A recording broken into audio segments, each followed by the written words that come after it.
Tuluyan na ngang na-discharge ang Lola Susa ni Annalyn at nang malaman ni Doc Tanyag na lola niya ito ay nagpresenta ito na ihatid sila sa kanilang bahay.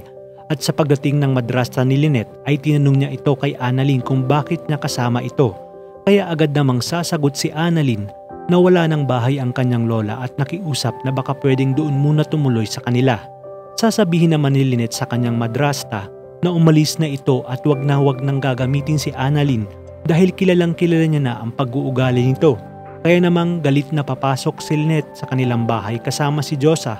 Sasabihin naman ni Cromwell na naiintindihan niya kung bakit ganun ang inasal nito dahil masamang tao naman talaga at ugali ng kanyang madrasta. Habang si Doc Tanyag naman ay sasabihin sa lola ni Annalyn na maganda ang pagpapalaki niya sa bata dahil mabait si Annalyn. Sasagot naman si Susan na mabait si Annalyn dahil hindi siya ang nagpalaki dito. At dahil sa awa ni Annalyn sa kanyang lola ay kakausapin niya ang kanyang nanay Lynette at sasabihin na kaya niya napapatawad si Zoe at lahat ng mga nangmamaliit sa kanya kasama na ang kanyang lola dahil yun umano ang itinuro nito sa kanya na magpatawad at maging mabuting tao. Dagdag pa niya na kailangan ng kanyang lola ang pagpapatawad at pag-unawa sa ngayon.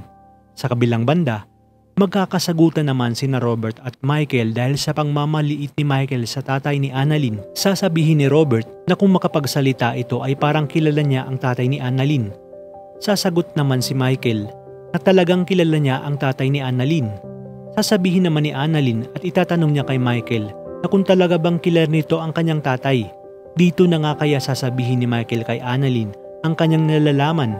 Yan ang abangan natin sa mga susunod pang episode dito lang sa Abot Kamay na Pangarap.